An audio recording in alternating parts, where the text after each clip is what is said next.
सुमन आज रसोई में वेज सैंडविच बना रही थी। हाथों में लाल चूड़ा खन खन करते बता रहा था कि आज जानकी की नई बहू रसोई में कुछ स्पेशल बना रही है। पर तभी सुमन की ननद वर्षा, जो अपनी नई भाभी को बिल्कुल भी पसंद नहीं करती थी, अचानक गुस्से से भड़कती हुई रसोई में आ जाती है। ये सब आप बाद में बनाना, मुझे अपने लिए नूडल्स बनाने हैं। वर्षा, मैं वेज सैंडविच बना रही थी, तुम्हें पसंद है ना, ये भी खा लेना। मुझे नहीं खाने, आज मेरे नूडल्स खाने का मन है। वैसे भी मैं कॉलेज जा रही हूँ, मेरे पास इतना टाइम नहीं है जो मैं आपके लिए वेज सैंडविच खाने के लिए रुकूंगी।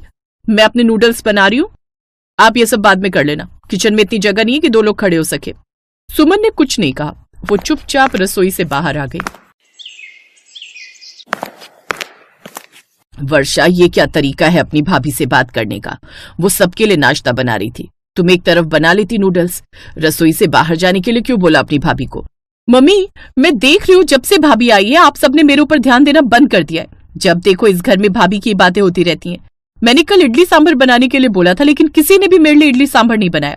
और रात के समय भाभी ने जब राजमा चावल बोने तो आपने फौरन उनके लिए बना दिए। अब सुबह सुबह मैं क्यों वेज सैंडविच खाऊं जब मेरा मन नहीं है? मेरा मन नूडल्स खाने का था, इसलिए मैं रसोई में आकर खुद ही बनाने लगी, क्योंकि मुझे पता है ना आप मुझे मैगी बनाकर दोगे और ना भाभी। मुझे तो लगता है मुझे अपने सारे काम खुद ही करने पड़ेंगे।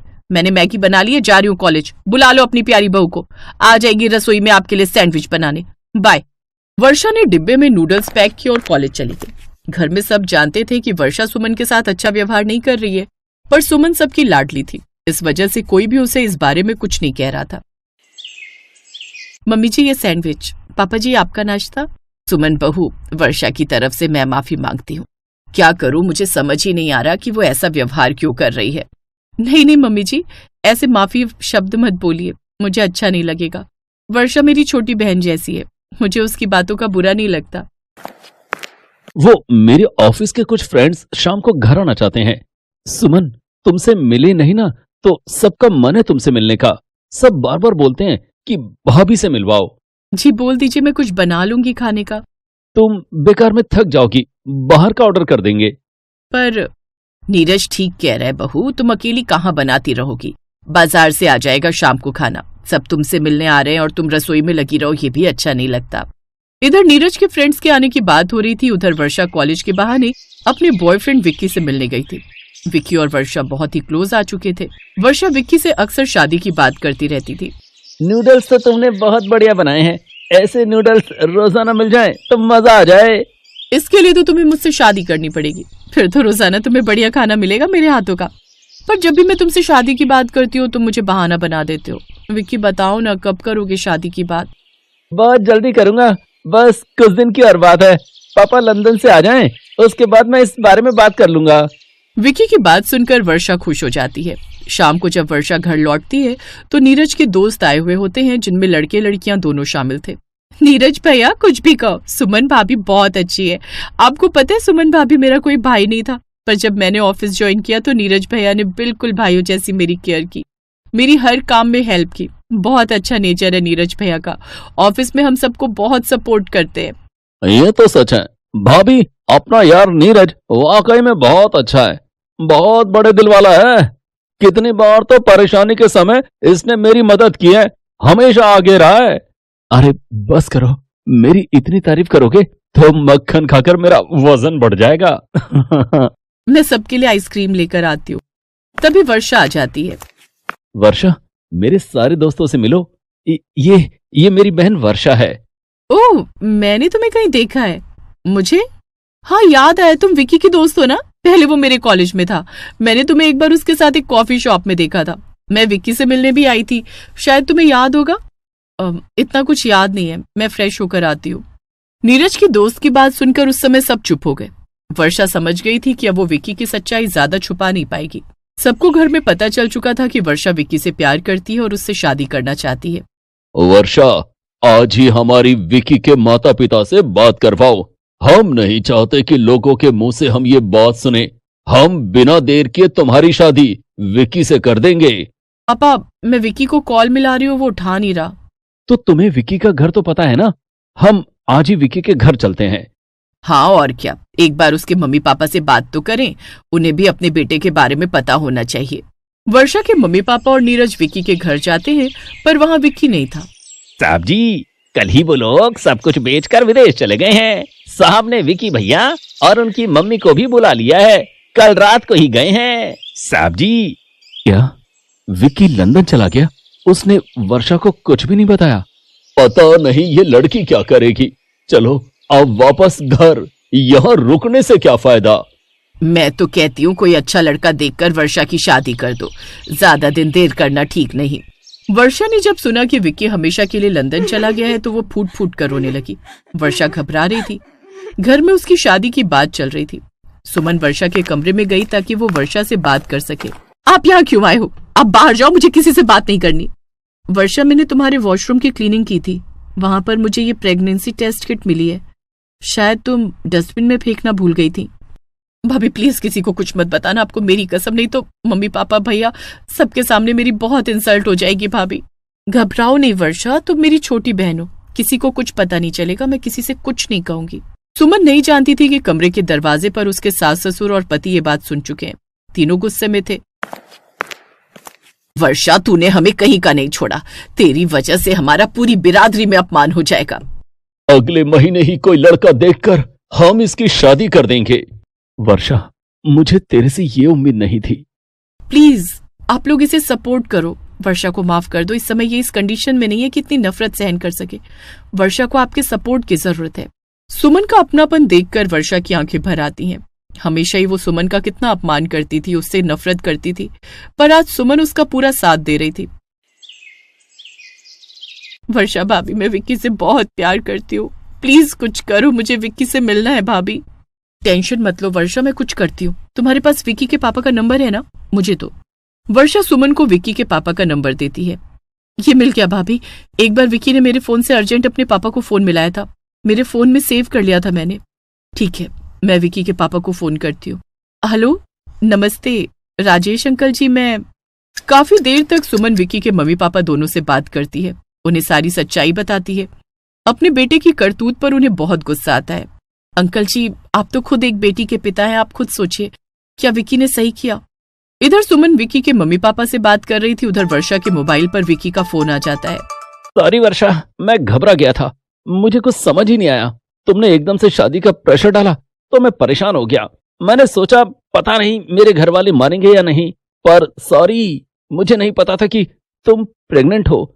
टेंशन मत लो वर्षा, मैं बहुत जल्दी तुम्हें लेने के लिए आऊंगा। पापा सुमन भाभी से बात कर रहे हैं, अब सब ठीक हो जाएगा। तुम्हारी सुमन भाभी बहुत अच्छी है, आज उनकी वजह से सब ठीक हो रहा है। वर्षा की आंखों से आंसू बहने लगते हैं। सुमन ने उसकी बिगड़ती हुई जिंदगी को संवार दिया था। सब कुछ ठीक हो जाता है। वर्षा अपनी पूरी फैमिली के साथ लंदन जाती है और वहीं विक्की और वर्षा की शादी हो जाती है। वर्षा प्रेग्नेंट थी, इस वजह से जानकी लंदन में ही बेटी के पास रही ताकि वर्षा को अपनी सास और माँ दोनों का साथ मिल सके। सुमन अपने पति और ससुर के साथ भारत लौट आती है। मम्मी आप सही कहते थे, सुमन भाभी बहुत अच्छी है, आज उनकी वजह से मेरा घर बस गया। बिल्कुल, हम बहुत नसीब वाले हैं जो हमें सुमन जैसी बहू मिली। ऐसी बहुएं लाखों में एक होती हैं।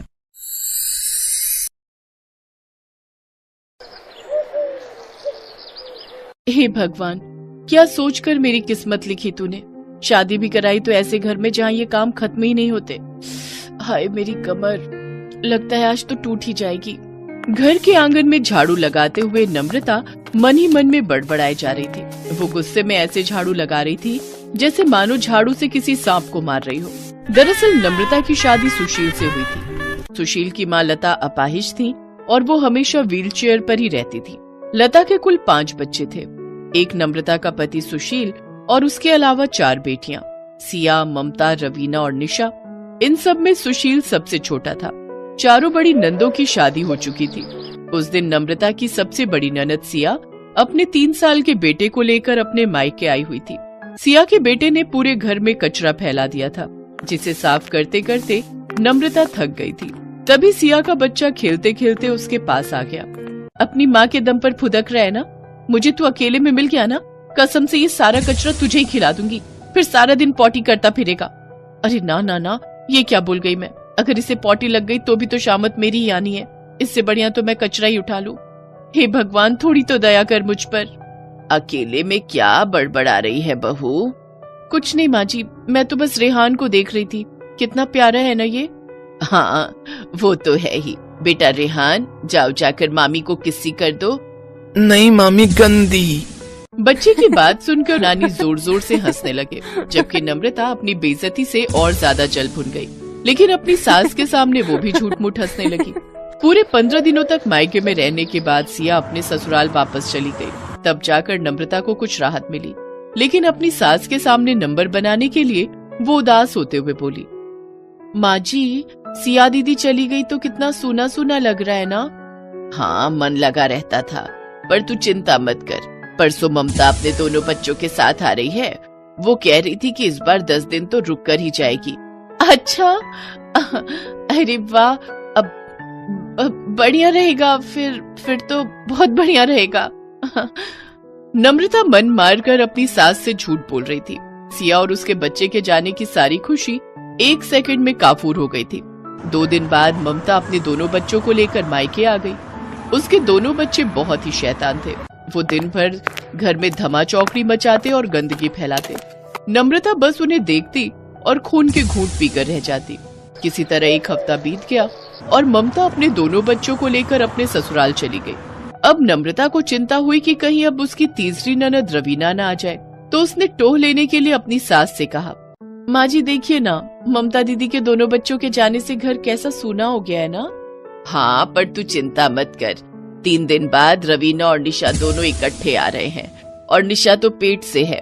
तेरे पास उसकी सेवा करने का खूब मौका होगा। वो तो अब बच्चा होने के बाद ही जाएगी अपनी ससुराल। है? क्या? सच में? ये क्या बात हुई? मतलब ये तो बहुत अच्छी बात हुई। नम्रता टेंशन में थी। वो अपने कमरे में चली गई। तभी उसकी नजर पंखे पर पड़ी। उसने मन बना लिया कि वो उसी पंखे से चुन्नी का फंदा बनाकर लटक जाएगी। गुस्से में उसने एक कुर्सी उठाई और बिस्तर के ऊपर रखी।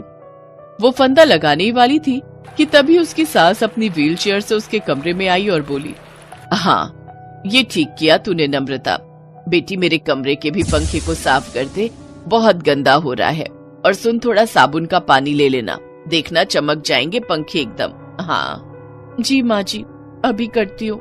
नम्रता ने कुर्सी को साइड में रखा और दूसरे कमरे में चली गई। हे भगवान, ये लोग तो मरने भी नहीं देते। भगवान, या तो मुझे उठा ले या मेरी नंदों को उठा ले। कैसी खाली औरतें हैं, अपने ससुराल छोड़कर मायके में मूंग दलने आ जाती हैं। अरे क्या बोल रही हूँ मैं, मूंग भी मुझे ही दलनी है, वरना माँ जी फिर डांट लगाएंगी। कुछ दिन बाद नम्रता की दोनों नंदे रवीना और निशा मायके आ गई। अब तो नम्रता का काम और भी बढ़ गया। वो दिन रात काम में लगी रहती और अपनी किस्मत को कोसती रहती। ऐसे ही वक्त बीतता गया। अपनी नंदों के बच्चों को देखकर नम्रता इसलिए भी ज्यादा चिढ़ जाती थी क्योंकि शादी के 4 सालों के बाद भी नम्रता खुद मां नहीं बन पाई थी। उसने और उसके पति सुशील ने बहुत इलाज कराया, पर उन्हें बच्चा नहीं हो रहा था। नम्रता बहुत दुखी रहने लगी थी। वो किसी से ज्यादा बात नहीं करती थी। उधर उसकी चारों नंदों को ये बात पता लगी तो वो भी अपनी भाभी के लिए उदास हो गई। वो चारों जहाँ जहाँ रहती थी, वहाँ वहाँ के प्रसिद्ध मंदिरों पर जाकर वो अपनी भाभी के लिए मन्नतें मांगने लगी। नम्रता की नंदों की दुआएं रंग लाईं और फिर एक दिन नम्रता को पता चला कि वो पेट से है। पूरे परिवार में खुशियां लौट आईं। ऐसे ही 6-7 महीने बीत गए, पर एक दिन डॉक्टर ने नम्रता से कहा, देखो नम्रता, तुम्हें अपना खास ख्याल रखना होगा। तुम्हारी बच्चेदानी में थोड़ी दिक्कत है। जरा सी लापरवाही या झटका तुम्हारी और तुम्हारे होने वाले बच्चे की जान ले सकता है। इसीलिए अब तुम्हें कोई काम नहीं करना है, सिर्फ आराम करना है और अच्छी और हेल्दी डाइट लेनी है, ठीक है? जी डॉक्टर, मैं इस बात का ख्याल रखूंगी। नम्रता ने डॉक्टर से कह तो दिया, पर वो आराम कैसे करे, ये बड़ा सवाल था। उसकी सास लता कोई भी काम करने की हालत में नहीं थी। इसी उधेड़-बुन में वो घर पहुंची तो देखा कि घर में उसकी चारों नंदे पहले से ही उसका इंतजार कर रही थी। हे भगवान, ये चारों एक साथ आदम की। लो जी, अब तो हो गया आराम। नम्रता को लगा था कि अब तो उसके लिए काम और बढ़ जाएगा, लेकिन तभी एक ननद उसके लिए पानी लेकर आई।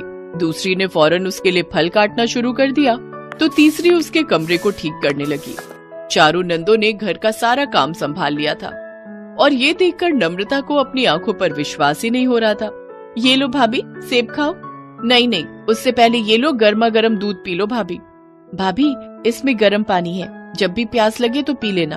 अब किचन तक चलकर आने की जरूरत नहीं है।